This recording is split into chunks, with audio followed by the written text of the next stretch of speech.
هي الحلقات تحفظني بآيات من القرآن، هي الحلقات تملأني بحب المصطفى العدنان، هي الحلقات تحفظني بآيات من القرآن، هي الحلقات.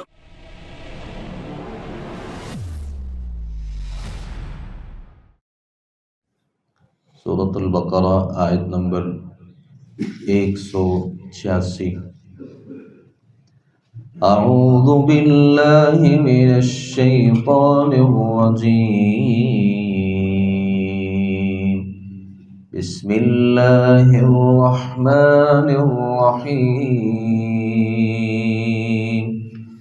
وَإِذَا سَأَلَكَ عِبَادِي عَنِّي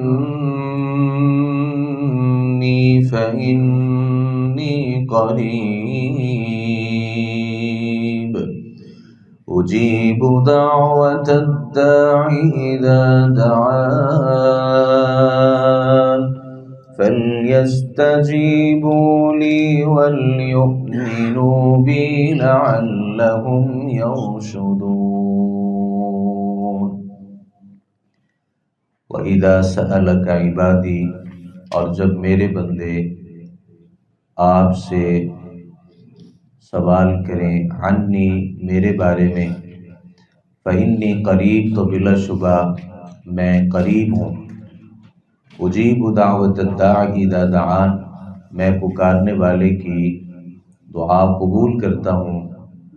جب وہ مجھے پکارتا ہے، فلیستجیبوا لی تو لازم ہے کہ وہ میری بات مانیں، وَلْيُؤْمِنُوا بِی اور مجھ پر ایمان لائیں، لَعَلَّهُمْ يَرْشُدُونَ تاکہ وہ ہدایت پائیں۔ یہ آیت مبارکہ اور اس سے پہلی جو آیات ہیں، شہر رمضان الذی انزل فیہ القرآن، اور اس کے بعد جو آیات ہیں، احل لکم لیلۃ الصیام الرفث الی نسائکم، اللہ تعالیٰ نے اس سے پہلی اور بعد والی آیات میں رمضان اور روزوں کا تذکرہ کیا، اور ان دونوں آیات کے درمیان میں اس آیت مبارکہ کو ذکر کیا کہ جب آپ سے میرے بندے میرے بارے میں سوال کریں تو آپ ان سے یہ کہہ دیجئے کہ فإنی قریب میں قریب ہوں۔ تو یہ علماء نے لکھا ہے کہ اللہ تعالیٰ نے رمضان کے تذکرے میں اور روزوں کے تذکرے میں درمیان میں اس آیت مبارکہ کو اس لیے ذکر کیا کہ دعا کا ماہ رمضان کے ساتھ اور روزے دار کے ساتھ ایک گہرا تعلق ہے، کیونکہ روزے دار کی جو دعا ہوتی ہے اللہ تعالیٰ وہ رد نہیں کرتے۔ یہی وجہ ہے کہ نبی کریم صلی اللہ علیہ وسلم نے فرمایا کہ روزے دار کے لیے افطار کے وقت ایک ایسی گھڑی ہوتی ہے جس میں اس کی دعا اللہ تعالیٰ قبول کرتے ہیں، اور اس حدیث کے راوی سیدنا عبداللہ بن عمر رضی اللہ عنہما کے بارے میں آتا ہے کہ جب بھی وہ روزہ رکھتے اور افطاری کے لیے بیٹھتے تو اپنے اہل و عیال کو جمع کرتے، بچوں کو بھی جمع کرتے، گھر والی کو بھی جمع کرتے، اور پھر وہ اللہ تعالیٰ سے دعا کرتے۔ تو اس آیت مبارکہ کا اس جگہ پہ آنا اس بات کی دلیل ہے کہ روزے دار کی جو دعا ہوتی ہے وہ اللہ رب العالمین کے ہاں عموماً مقبول ہوتی ہے۔ دعا کے سلسلے میں نبی صلی اللہ علیہ وسلم سے کچھ لوگ سوال کیا کرتے تھے کہ اللہ سے جو دعا ہے وہ بآواز بلند کرنی چاہیے یا آہستگی میں کرنی چاہیے، یا اس کے آداب کیا ہیں؟ تو اللہ رب العالمین نے اس کے آداب یہ ذکر کیے کہ اللہ تعالیٰ کے لیے آپ کی دعاؤں کو سننا اور قبول کرنا کوئی مشکل نہیں ہے۔ آپ سے میرے بندے جب میرے بارے میں سوال کریں تو آپ یہ دو جواب دیجئے، ایک یہ کہ فإنی قریب میں قریب ہوں، اور دوسری آیت مبارکہ میں ہے نحن اقرب الیہ من حبل الورید، ہم تو انسان کی رگے جاں سے بھی زیادہ قریب ہیں۔ اور پھر اللہ نے کہا کہ جب دعا کریں میں قریب نہیں ہوں بلکہ اجیب دعوت الداعی اذا دعان، میں پکارنے والے کی پکار کو سنتا بھی ہوں اور اس کا جواب بھی دیتا ہوں اور اسے قبول بھی کرتا ہوں۔ تو اللہ رب العالمین جو ہے وہ نہ صرف دعا سنتے ہیں بلکہ اس دعا کو قبول بھی کرتے ہیں۔ جن لوگوں نے کہا کہ ہم بڑے گناہ گار ہیں، ہماری اللہ سنتا نہیں، اور ان ولیوں، بزرگوں، پیروں، اماموں کی اللہ رد نہیں کرتا، لہٰذا دعا کرنے کے لیے ہمیں وسیلے کو اختیار کرنا چاہیے۔ ہم بھی وسیلے کے قائل ہیں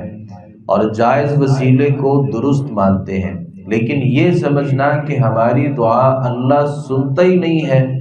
تو یہ قرآن مجید کی اس آیت مبارکہ کا انکار ہے۔ بہت سے لوگ مثالیں دیتے ہیں کہ بھائی آسمان پہ چڑھنے کے لیے ہمیں سیڑھی کی ضرورت ہوتی ہے، بڑے آدمی کے پاس جانے کے لیے اور اس سے میل ملاقات کے لیے اور اس سے اپنے مطالبات کو پورا کروانے کے لیے ہمیں درمیان میں لوگوں کی ضرورت ہوتی ہے جو ہمیں بڑے آدمی کے پاس لے کر کے جاتے ہیں۔ اللہ بھی سب سے بڑا ہے اور اللہ رب العالمین تک اپنا پیغام پہنچانے کے لیے ہمیں ان بزرگوں کی ضرورت پڑتی ہے۔ اللہ نے تو ان سارے بزرگوں کو درمیان سے نکال دیا اور کہا کہ میرا بندہ، اور یہاں اللہ نے مسلمان، کافر، منافق، مشرک، یہودی، عیسائی کسی کی تمیز نہیں کی، بلکہ یہ سارے ہی اللہ کے بندے ہیں، مسلمان بھی، کافر بھی، مومن بھی، گناہ گار بھی۔ اللہ نے کہا جب بھی میرا بندہ میرے بارے میں سوال کرے تو آپ اسے کہہ دیجئے فإنی قریب، میں قریب ہوں، بلکہ رگے جاں سے بھی زیادہ قریب ہوں۔ بڑی حیرانی ہوتی ہے ہم لوگوں کے لیے جو باقاعدہ اپنے گھر سے نکلتے ہیں، پھر دور دراز کا سفر کر کے اپنے کسی خاص آستانے پر حاضری دیتے ہیں اور اسے جا کر کے کہتے ہیں کہ آپ اللہ سے کہیے کہ مجھے اس چیز کی ضرورت ہے۔ اللہ تو گھر بیٹھے بھی آپ کی پکار کو سنتا ہے اور اللہ رب العالمین بہت قریب ہے۔ اجیب دعوت الداعی اذا دعان، اللہ تعالیٰ فرماتے ہیں کہ میں پکار کو قبول کرتا ہوں جب وہ مجھے پکارتا ہے۔ بھائی آپ اللہ کو پکارنے والے بنے، دعا کرنے والے بنے، مانگنے والے بنے، التجا کرنے والے بنے، اللہ تمہاری دعاؤں کو قبول کرتا ہے۔ تو اللہ رب العالمین جو دعاؤں کو قبول کرتا ہے اس کے کچھ آداب ہوتے ہیں، کچھ شرائط ہوتی ہیں۔ سب سے پہلی بات یہ ہے کہ دعا کے آداب میں نبی صلی اللہ علیہ وسلم نے جس اس خصوصی چیز کا تذکرہ کیا، اور آپ نے کئی دفعہ اس بات کو سنا کہ وہ آدمی جو بیت اللہ میں گیا اور جا کر کے اس نے اللہ تعالیٰ سے دعا کرنا شروع کر دی، جس کے پراگندہ بال تھے، اور وہ اللہ رب العالمین سے جا کے کہہ رہا یا ربی یا ربی، تو اللہ اس کی دعا کو نہیں سنتا، اور اللہ کہتا ہے کہ اس کا کھانا، اس کا پینا، اس کا اوڑھنا، اس کا بچھونا اور اس کا پہننا،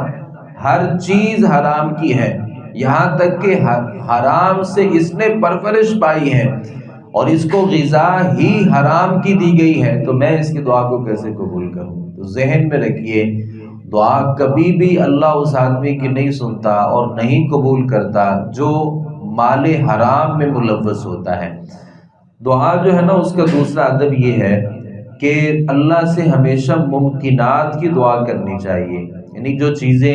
ممکن ہو سکیں اور نظر آ سکے کہ میرے لیے یہ کام ہو سکتا ہے۔ اب کوئی آدمی بغیر شادی کے اللہ سے مانگنا شروع کر دے اللہ مجھے بیٹا دے دے، اور وہ شادی کے راستے کو بھی اختیار نہیں کرنا چاہتا، تو یہ ممکنات میں سے دعا نہیں ہے۔ اب ساری زندگی بھی لگے رہیں تو ایسا ممکن تو نہیں ہے۔ اللہ سے یہ دعا کرنی چاہیے جو آپ کو لگتا ہے کہ یہ ممکن ہے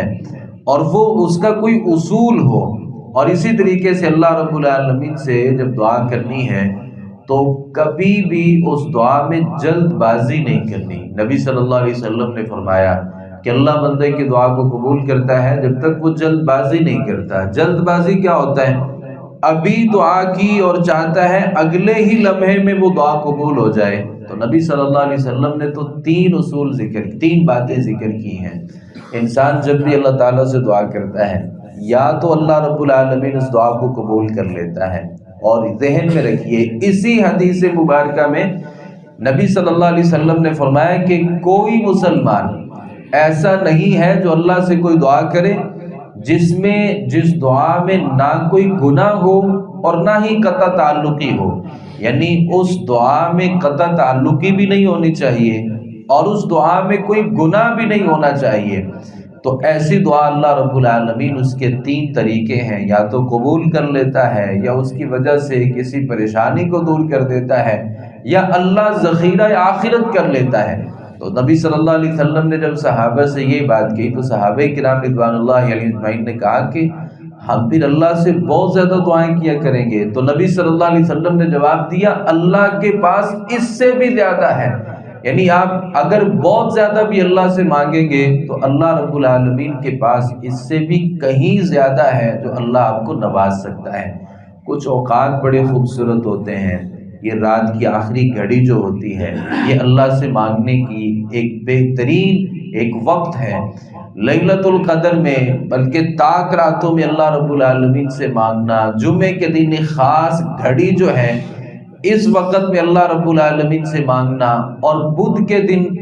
ظہر سے لے کے عصر کا جو ایک دورانیہ ہوتا ہے، نبی صلی اللہ علیہ وسلم نے قبولیت کے اوقات میں اس وقت کا بھی تذکرہ کیا ہے، اس میں اللہ رب العالمین سے سوال کرنا۔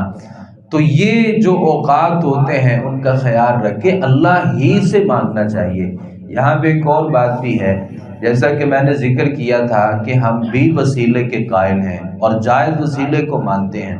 آپ اللہ سے دعا کر چکے اور آپ کو لگتا ہے کہ آپ نے پورے یقین سے اور پورے بھروسے سے اور پورے توکل سے اللہ سے مانگا،